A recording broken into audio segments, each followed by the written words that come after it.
here is the one thing I'm going to change in 2020. Are you ready for it? It's simple.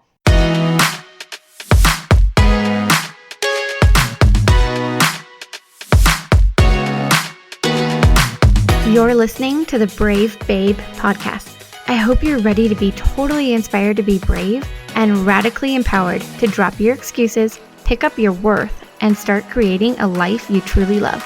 Because babe, you're worth it.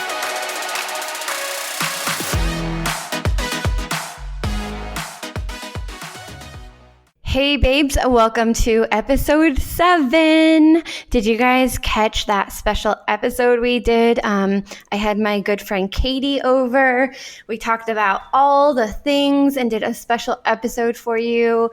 And we even video recorded it and threw it up on the Brave Babe podcast YouTube channel. So if you haven't seen it yet, go check it out. But oh my gosh, can you guys believe that it's already Christmas in just, 2 weeks? Christmas is just 2 weeks away and we are about to be thrown into a new year. Oh my gosh. I know practically everyone and their mom says the same thing every December. Wow, this year just flew right by. Where did the time go? I'm guilty myself. You know what's so weird about podcasting that I still haven't gotten used to? It's the fact that I can't interact with you, whoever you might be, right now in this very moment. Like, I so badly want to know how 2019 was for you and what plans you have for 2020. And I can surely ask you right now, but just can't have a conversation with you about it unless you have some telepathic superpowers that you can send my way, which would be really cool.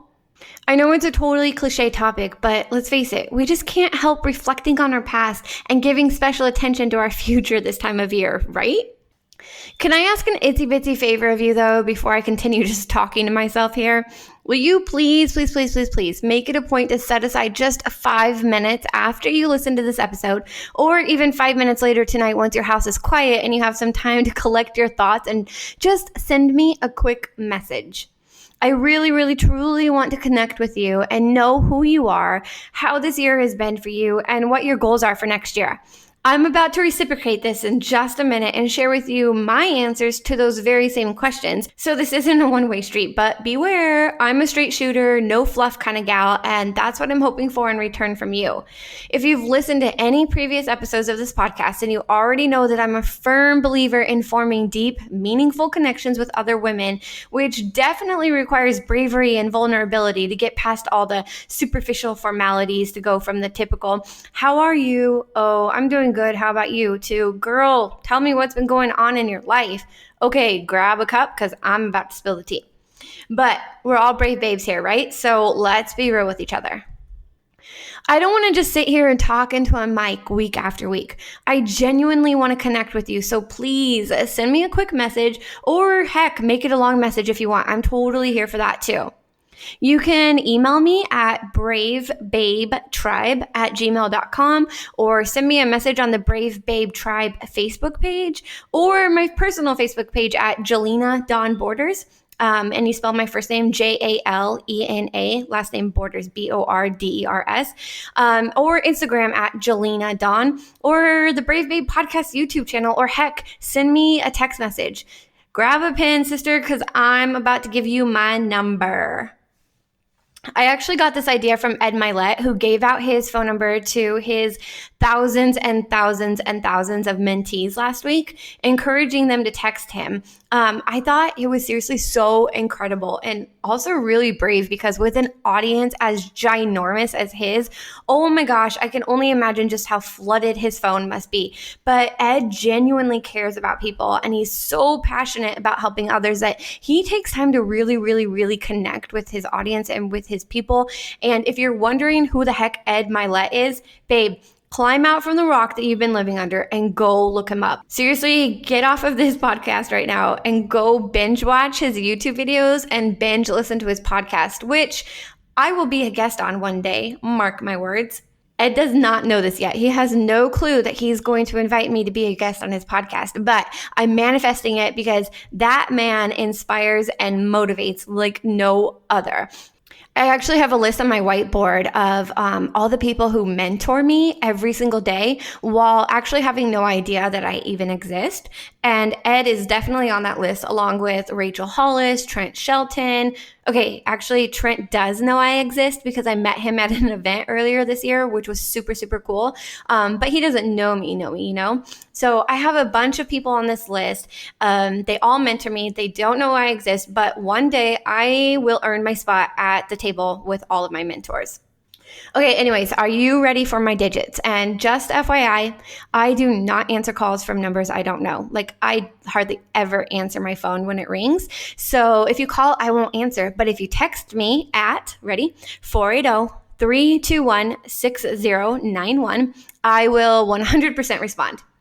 Babe, I just gave out my personal number. So in case you were thinking that I was just joking about wanting to connect with you, I'm not joking. Message me and tell me all the things. So again, my phone number is 480-321-6091.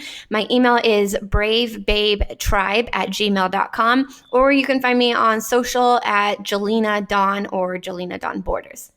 Okay, so I'll go first here. If you were to ask me how 2019 was and what I want out of 2020, here's what I would say. 2019 was, how else do I put this? 2019 was freaking hell. But there's only one thing that I'm going to change in 2020. And I already know you're probably thinking, girl, if your life sucked so bad this year, then there's probably a lot of things you should change next year. And while you wouldn't be totally wrong, let me just say that I'm not about to pour out any typical New Year's resolutions to you. Sure, in 2020, I want to exercise more and eat healthier and get my finances in order and write another book. I want to be a keynote speaker at a women's conference, and I finally want to take my husband and kids on vacation to Hawaii, which is something that was supposed to happen back in 2018 for our 10th wedding anniversary. Because Hawaii is where we spent our honeymoon and where I've been dying to take our kids. But well, let's face it, if everything in life went as planned, then life would be easy. And we all know that life is anything but easy. So yes, just like you, hopefully, I have goals for this next year, and I absolutely believe in setting goals. Actually, I believe in having a vision. So I have like this super clear vision in my head of what I want to accomplish and what I want my life to become, because remember, this is all about creating the life that you want. And I know that pretty exact actions that I need to take to get there, but all of those action steps come back to that one little thing that I mentioned, the one thing that I'm going to do differently in 2020 that I didn't do in 2019. And before I tell you what that one little thing is, let me just tell you a little briefly about why this year felt like hell. You should know, though, this is not about to turn into a pity party, so don't worry. I actually really hate pity parties. They are yucky and pointless, and I and you are far too brave and too strong for that crap. We're too strong for pity parties. Instead, I'm just going to give you the facts about what's been going on in my life this past year, some things that were totally out of my control and some things that I had complete control over. But let me preface it by saying this. I am so grateful for this year. Even though this year has been hell, I am so grateful for this year because it's brought about incredible growth for me and my family. 2019 has definitely been a season of change for us. All of my kids are now in school. My youngest started kindergarten this year, and currently it's only half-day kindergarten.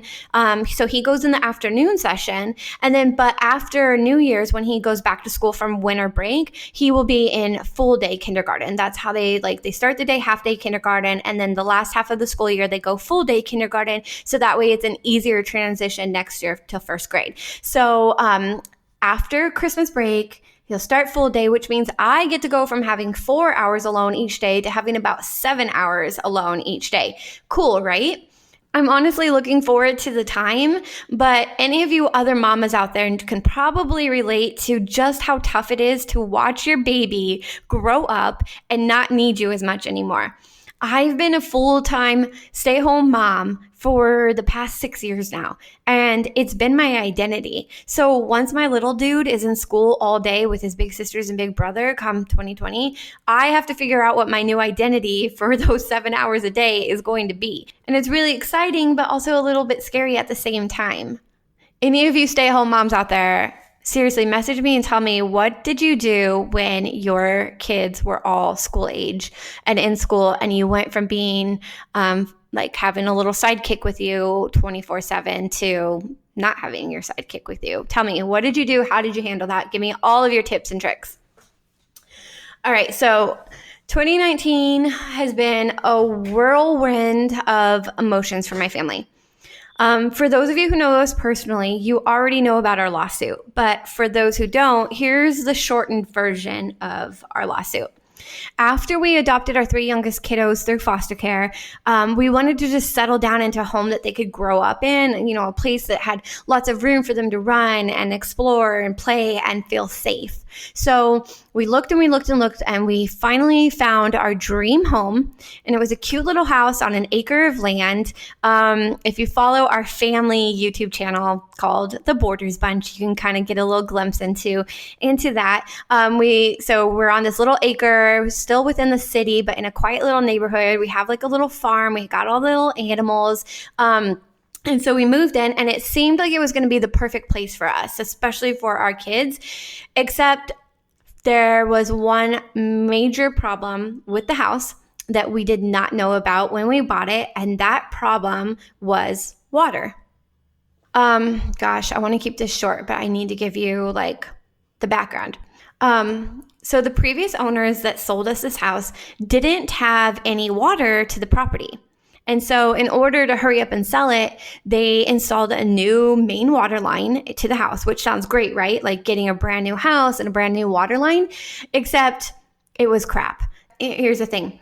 They did all of it themselves, and they did it without getting the proper permits, without any inspections, and they did all of the work totally improperly, so wrong. They didn't use the correct pipe size. They didn't bury the line deep enough into the ground, which means that water line has broken over and over and over. We've had so many water line breaks and major flooding for us. And the worst part is a majority of the water line isn't even on our property. It actually runs through our neighbor's backyard and down a road that's shared by 6 other neighbors. And I'm talking acre-ish properties, not like your typical HOA neighborhood where all of the houses are right next door to each other. I mean, this is spread out like half of a football field. Our water line, an extra half of a football field through all of our neighbors' properties. And they did all of this without any easements, which means that legally we don't have any access to our water line. Okay, so actually that wasn't even the worst part. The worst part is that they intentionally failed to disclose any of this to us on the seller property disclosure form. The SPUDs that, as required by law, you have to give all the information to new buyers about the house. So we purchased our dream home completely unaware that it doesn't have a reliable main water line to the house, which is a pretty freaking big deal. So the VA gave us our VA loan to buy this house because the sellers didn't just dupe us, but they also duped the VA home inspector by not disclosing this material fact. And material meaning that we couldn't have known about this because it's not something that was just in plain sight. And so we were relying on the sellers to be truthful about the property, which they weren't. So had the VA inspector known about this super faulty water line and lack of easement, the property would not have met the minimum standards required for a VA loan, and we would have never been given the loan, and we would have never purchased this property. So knowing this, that they wouldn't have been able to sell it until it was done properly, these weasels of sellers hid it from us. And we only learned about it after we'd already been living in the house for a few months. And the neighbor broke our water line in his backyard. And we were like, why the heck is our water line in your backyard? And so it began. So the sellers refused to rectify this. They refused to fix the water line. And you guys, it's not just like a chump change little fix. This is a major fix. I'm talking a $20,000 fix. Seriously, we got the estimates, $20,000 to put in a proper water line to our house. And they refused to rectify this. So we filed a civil lawsuit to get them to pay and to have a proper water line installed. And they have refused to accept responsibility for over 3 years now.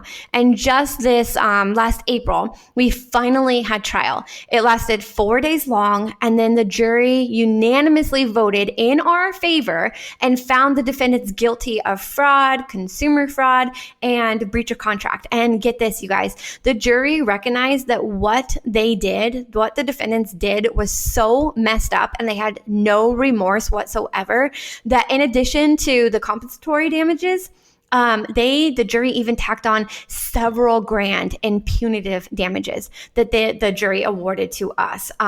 So we should have been really relieved, right? Like after over 3 years of fighting this, we finally had our trial and we won. Yeah, except they're still refusing to pay, and they went and filed bankruptcy in another state. So we had to hire an additional attorney to go and fight that, so that way we can finally start collecting. And by collecting, I mean garnish their wages, their tax returns, put a lien on their house, all of that stuff, because these people have proven to just be straight up evil, and they will go to any lengths to continue screwing us over. And we still have so far to go until we feel like we can actually breathe again and start recovering from the massive financial burden that this has placed on our family, and to finally get a water line, a reliable water line for our home, because 4 years later, we are still without reliable water to our home. And when you have kids and animals and I mean, a family that relies on that, it's hard. These last 4 years have just been horrible, but this last year particularly has just been the worst in this house. And I think one of the hardest parts of this year that really just goes hand in hand with our lawsuit is that while we were preparing for trial, our attorney received all of the evidence for the case. And in part of that evidence, it was a series of text messages between the defendants and our current neighbor, the one whose property our water line currently runs through, which it showed that he, our neighbor, was video recording us and our property without our knowledge at the defendant's request, and that meaning the defendants, were sending people who were complete strangers to us to spy on us and to spy on our home. And so these text messages that we got and we read clearly stated this, and they even detailed their spy's report of my children playing in our backyard. There are details about the extra kids that were in our backyard and the extra car that was in our driveway on that particular day, because it was my babysitter and her kids that were here. And so these text messages exchanged, it detailed personal things about my children, because somebody was spying on us and giving the information back to them. And so that day that we got all of this evidence and that we learned that these defendants were stalking us, I mean, that's the definition of stalking. They were stalking us. This sent me into a massive panic attack. Like, my hands are just shaking right now, even thinking about this, because that's like how I can't even describe how horrible that day was. That day, I had a massive panic attack, and anxiety is something that I've struggled with for years. And so panic attacks is nothing new to me, but this one I had to go to the hospital for. This one I had to see my therapist for. This one I had to be medicated for. We moved into this house so that way we could provide a safe environment for our kids. And then learning that our privacy was violated in such a disgusting manner, you guys, it got to me. It really got to me. And this was also around the same time that I was officially diagnosed with depression and anxiety, and I was trying to navigate all of that. Plus, I was writing my book and preparing to publish my book, which, if you don't already know, it's called Dear Pervert, I'm Spilling All of Your Dirty Little Secrets. And it outlines the sexual trauma that I endured throughout my childhood. So while I was writing my book, I was actually going through EMDR therapy, which EMDR stands for Eye Movement Desensitization and Reprocessing.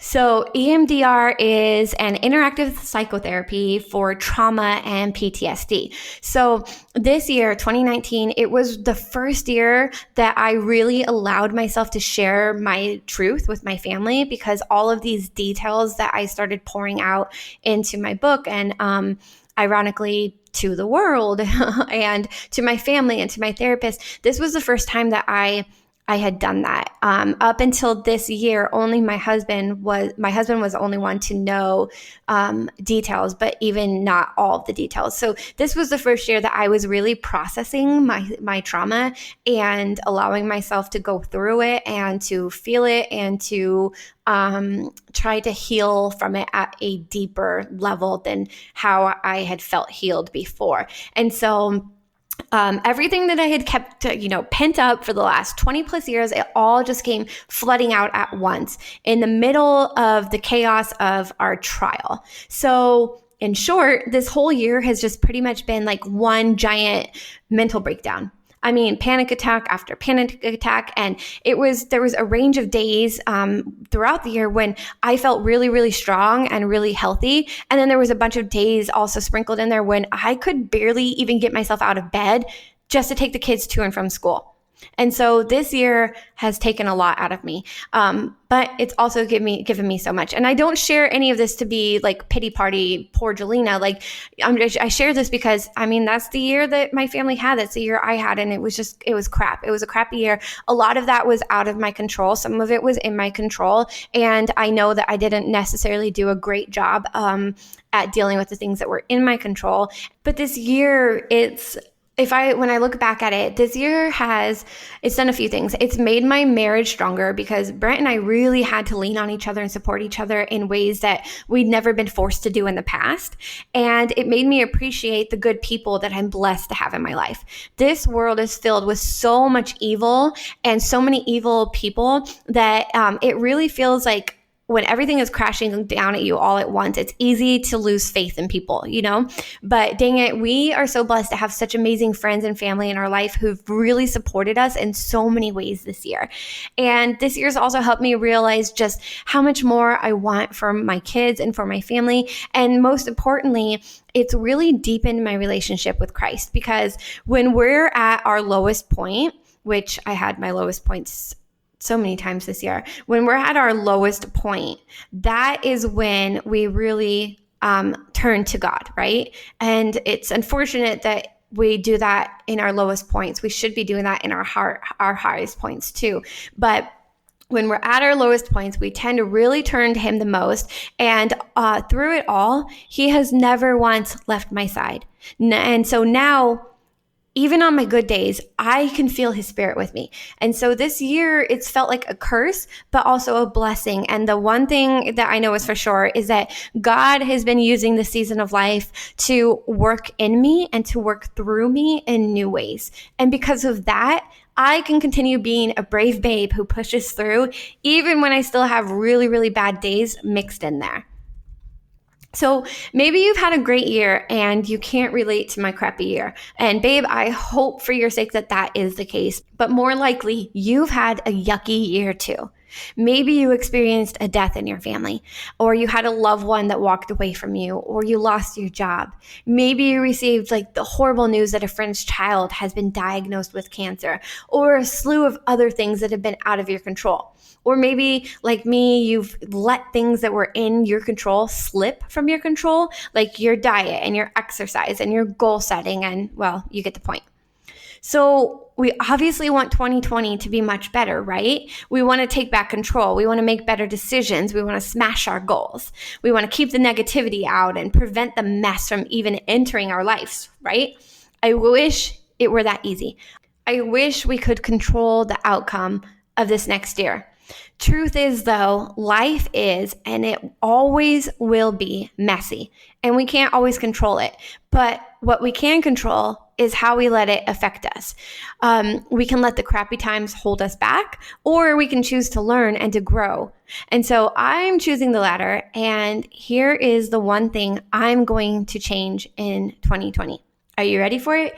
It's simple. It's intentionality. That's it. I'm choosing to be intentional in 2020, and not just like intentional in general, but intentional in everything I do. I attended a Powerful You conference earlier this year in California that I took my oldest son with me to, and that's actually where we met Trent Shelton, which he has a new podcast out, by the way. It's called Straight Up. Go give that a listen to because it's amazing. So at this conference, there was a company called My Intent, and they were giving out bracelets that they're really, really simple, but totally cute. They have a gold washer, you know, like the thin plate that's like disc shaped with a hole in the middle, and you use it with like a nut or bolt or whatever and a screw when you're doing construction stuff. Anyways, so there's a washer and it's threaded on each side to form a bracelet. And so the company engraved a word on it for you. And so they were free. These bracelets were free at the event, but you had to email your word to them a few weeks in advance. So that way they would have the bracelet ready with your word on it and you could pick it up at the event. So I chose to have the word brave engraved on my bracelet. And since my son was attending the event with me, but I knew he wouldn't wear the bracelet, I actually had a second one engraved for me as well. And I had the word empower engraved on that one. And so I have worn these two bracelets on my left wrist for a majority of this year. And I honestly never take them off because they serve as a daily reminder to be brave and to live an empowered life and to inspire and empower others to be brave.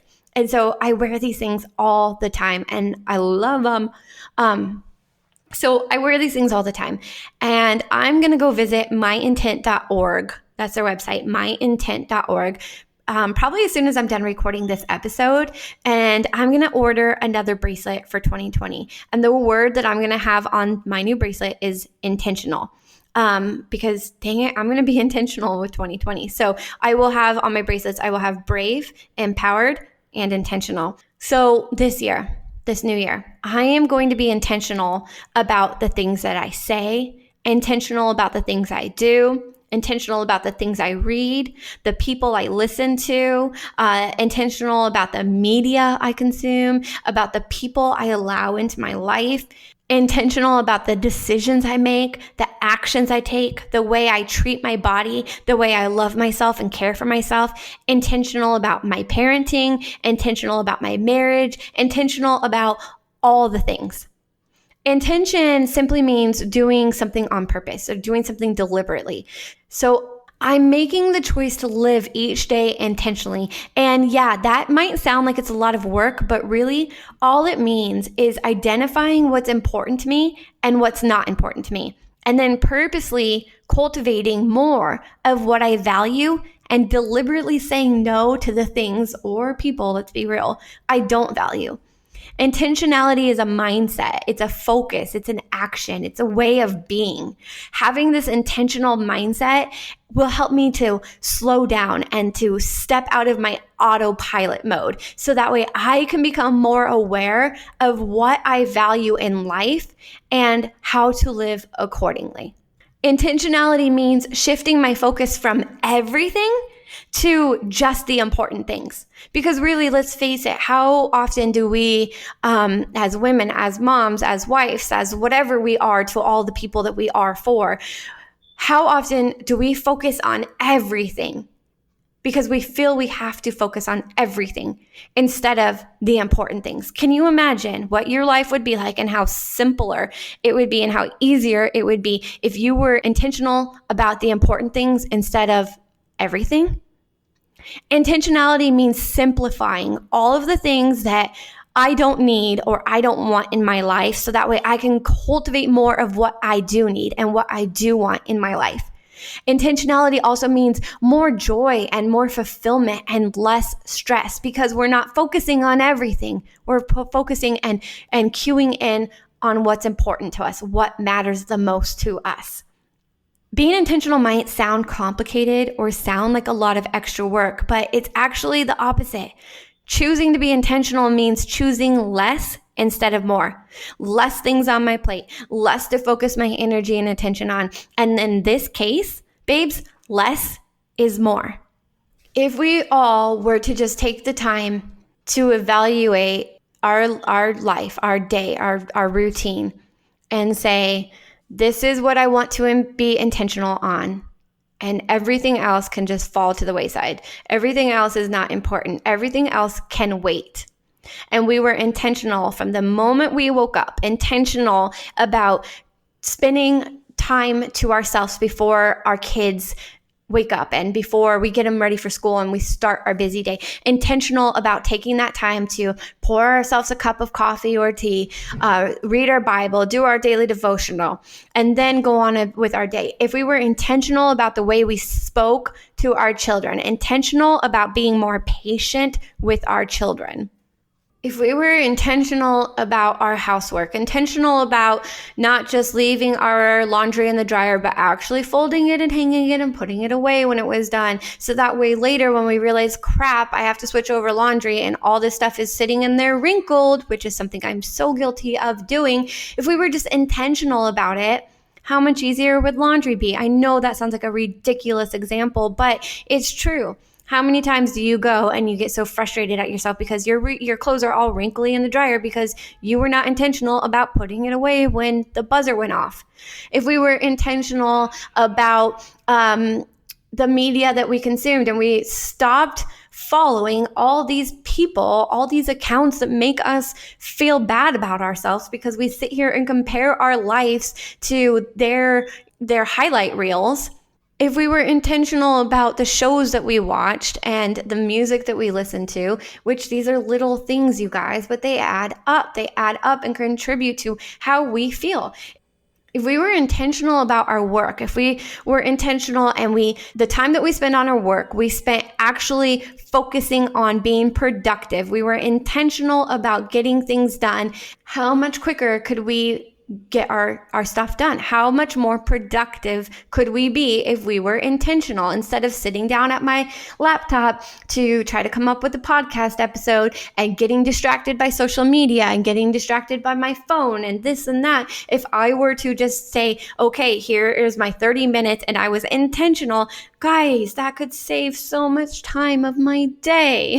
If we were intentional about our friendships, intentional about who we allow into our life and who we spend our time pouring our energy into, and we started being more intentional about not focusing on the relationships that don't serve us, and we were more intentional about reciprocating the ones that do, can you imagine what your life would look like? In every single thing that we do, we can be intentional or we can be careless. And if we go about our day without intentionality, it leads to carelessness. And carelessness leads to wasted time, wasted energy. It leads to stress. It leads to anxiety. It leads to panic. It leads to fear. It leads to all of that crap. But if we went about each day with the mindset of being intentional in all things, and you just got into the routine, you allowed yourself to get into that routine of being intentional in all that you do, to where that mindset just becomes so ingrained and it becomes such a habit that you don't even realize you're doing it, what would your life look like? I know my life is going to look better in 2020. I know that there's going to be crap that comes up that I can't control. These defendants in our lawsuits are going to continue being, excuse my language, they're going to continue being assholes. They're going to continue trying to screw over our family. We're going to continue to have financial stress this year. And that's out of my control. There's going to be things that come up that's not in our control. There's going to be health issues. There's going to be things with the kids. There's going to be arguments in our marriage. There's going to be stuff that comes up because you cannot. That's life. That's a part of life. But I am going to be intentional about how I react to it. I'm going to be intentional about how I allow those things to make me feel. I'm going to be intentional about taking care of my body and going out and doing my daily runs and getting my exercise and eating healthy. And I'm not saying that as like, oh, it's a New Year's resolution to eat healthier and to exercise more. I'm saying I'm going to be intentional about taking care of my body because I need to feel better physically so I can feel better mentally. I suffer from depression and anxiety, and I need to be intentional this year about taking care of my body to help alleviate, reduce, prevent the anxiety and the depression. So I'm going to be intentional. I'm going to be intentional with my goals. I'm going to be intentional with the action steps that I take to reach those goals. I'm going to be intentional about everything, and I know that just that one change. Babes, it sounds like a lot. I know that was just like word vomit all over you. It sounds like a lot, but it's not. It's just one thing, intentionality. That's it. Be intentional. Let 2020 be the year that you are intentional about everything you do. and your life is going to change. My life is going to change. I know it. And call me Miss Optimistic over here, but it doesn't hurt to try, right? So are you going to try this with me? Are you going to wake up every day and be intentional? If you are, send me a message. Remember, bravebabetribe@gmail.com, social media under Jelena Dawn. Text me. My phone number is 480-321-6091. And I give that out because I trust that if you're listening to this, first of all, and you got to this point where I gave out my phone number at any earlier or now in this podcast, you're listening for a reason, and you're not going to abuse my phone number and send me, crazy pics or whatever. If you do, I'll just block you. I'm giving you my number because I want to connect with you. I sit here each week and I record these podcast episodes, and it's so crazy because I don't know who you are. I don't know who's listening. I know that there are people that are listening because I look at the stats and I see how many people subscribe and download this podcast and listen. And I thought no one was listening, but you guys are listening, and I see that. And that inspires me to continue to make these episodes. That inspires me to figure out what is the stuff going on in my life that I can share with you guys that maybe you can relate to. Maybe you can't, maybe you can. But I want to sit here and talk about the things that matter. And I don't know what matters to you if you don't tell me. So tell me. Email me, text me. Either way, have a great week. And I hope that you will join our Brave Babe tribe. We're just a tribe of women. We connect on a private Facebook group called the Brave Babe Tribe. And we're just really trying to cut past the superficial crap and have real meaningful conversations with each other and forge deep connections. So that way we can spend our time together inspiring each other to be brave and to feel empowered. So that way we can drop our excuses, pick up our worth, because babe, you are worth it. You are worth saying goodbye to 2019, telling 2019 if it was bad for you to kick rocks, and you are worth having the most amazing 2020 because you are brave and you are empowered and you are inspired and you are intentional. So connect with us over there and start creating the life that you want for yourself. And I will talk to you soon. All right, bye.